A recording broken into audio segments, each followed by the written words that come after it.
Hello and welcome to Jen's Ink Spot. Today I want to share with you how to use the Rose Garden Stamp layering set from Catherine Pooler. You can see some of the flowers that I've already stamped out. Each of the flowers in the set has 4 different images to layer on top of each other, and there's 3 different groupings of flowers.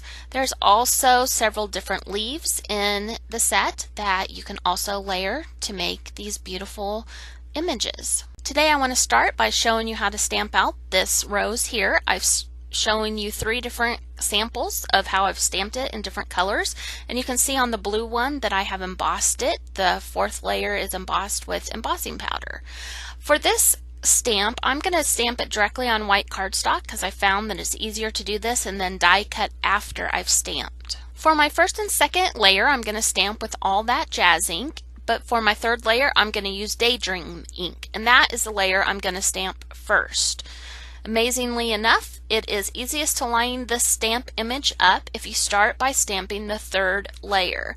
So here I am just inking up my Daydream ink onto the stamp, and you'll see that you can see a pretty good outline of the stamp when I'm finished. Now I'm going to take the 4th layer of stamp, which is Juniper Mist, and I'm going to ink it up, and then I'm going to line it up on top of that stamp that I just stamped. You can see there's a little piece that's just hanging over the edge, and then there's a larger piece on the bottom.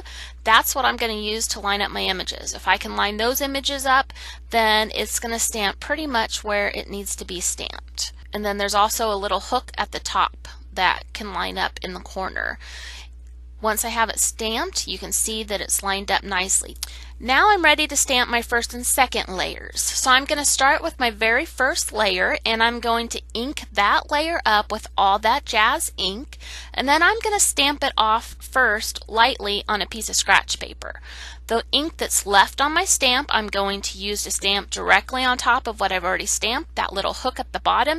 If I get that lined up with what's already been stamped, the image is so easy to line up at this point. So once I have that stamped, I'm going to then take my 2nd layer of stamp, and I'm going to ink it up with All That Jazz. I'm going to use full strength now, lining it up again. Basically, you can see the image through your stamp.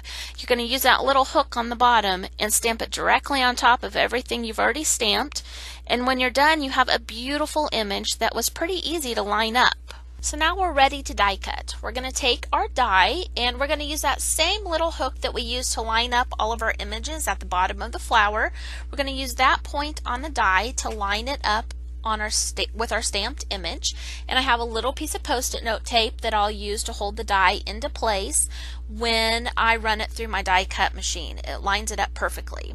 Now let's take a look at the larger rose in the set.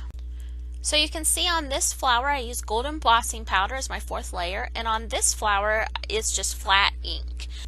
So for this flower, I'm going to show you how to stamp in just 2 inks, Be Mine and Party Dress ink. You don't have to have a lot of inks to make this work. For the 1st and 2nd layer, I'm going to stamp in Be Mine ink, and the 3rd and 4th layer, I'll stamp in Party Dress ink. So just like I did on my last flower, I'm going to stamp my 3rd and 4th layer first. I'm going to start by inking the 3rd layer up in Party Dress ink, and then I'm going to stamp it off very lightly on a piece of scratch paper just like I did on my previous flower. Just very lightly. The ink that's left, I'm going to stamp that on my cardstock, and this gives me a great outline of what the flower is going to be.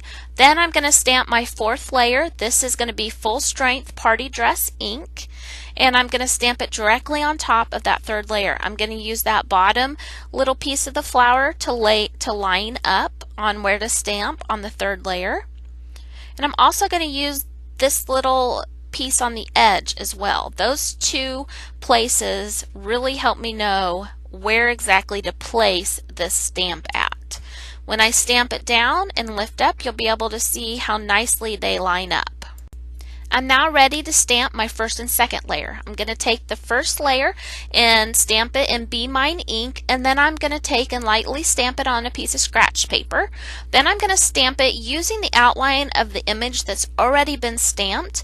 I'm going to use the corners of each of the stamps to make sure it's lined up. You can basically see right through, and it's easy to layer at this point. Now I'm layering the second image onto the flower, and again, if you use that outside image and kind of that pointy part that sticks out, it's easy to line up now that those third and fourth layers have been stamped for me. And there you can see how much dimension it shows in that stamp set.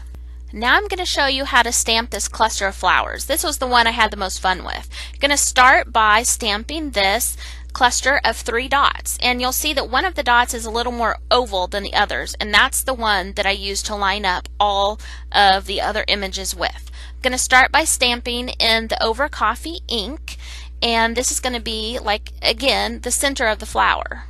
Now I want to talk a little bit about the 3 layers of the stamps. This first layer I did not use. I just set it off to the side, and I used the second and the third layer. So I'm going to start by stamping the second, what would be the second layer of the image, since I'm not using the first layer, and I'm going to line this cluster up with that oval dot. Find this flower that has the most oval center, and that is how you're going to line up your images. You're going to be able to see all those little dots through your stamp, and you'll find that it is so simple if you start with those 3 dots as your center.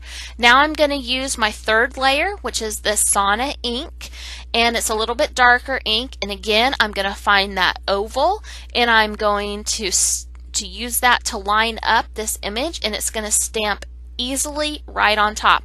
I always try and keep my oval at the very top so that it's very easy to orient every single time. Now there's little pieces that go with the flower, which I'm stamping in a darker brown. It's called Icing on the Cake, and these have little kind of like petal things. I'm going to use the one that reminds me of an eyelash. It's a little bit more half circle shaped, and that one is going to go off to the side of where the oval one is. But there you can see what it looks like. Now again, when you're ready to die cut, I use a piece of Post-it note tape to hold it down, and it die cuts really nicely. It's very much easier to die cut after you have stamped these images than before. So that's what I recommend. Stamp it on your cardstock and then die cut. I think you'll find that a lot simpler. Now let's take a look at the different leaves. I'm going to show you 2 of the 3 leaf sets from this set. We're going to start with Garden Party. Second layer will be Lime Ricky. Third layer will be Eucalyptus or Spruce. I like both, and so I'm going to show you how to use both this time. I'm going to take the first layer of each leaf, and I'm going to stamp it in Garden Party. On this stamp, I know it's hard to see, but there's a little stem at the bottom, and that's what we're going to use to line up. The second one I stamped, we're going to use just the bottom, kind of a little bit of a round shape to line it up. Here on this one, we're using Lime Ricky, and again I'm going to line it up with the stem. Find the stem, and it stamps right on top of it, so it's very easy to line up. For the second one, we're going to use the round shape at the bottom, and that is what we're going to use to line up this image. So it just stamps right on top, adding that dimension easily just by the shape of the leaf. Now I'm going to take Eucalyptus for my first shape, and again I'm going to line it up with the stem. You stamp on top of the stem 3 times, so it's very simple to find where you're supposed to stamp this image. And then on my second leaf, I'm going to use Spruce as a third layer, which makes it a little deeper, and I'm going to again use the bottom circle to line up my image. Here's a last look at some of the images that we stamped today, and I also wanted to share with you some of the cards that I created using this stamp set. Thank you so much for joining me today on Jen's Ink Spot. If you're interested in any of the products that I've used in this video, click Show More in the description under the video, and you can see everything that is available. Thank you so much for joining me today on Jen's Ink Spot. Have a great day.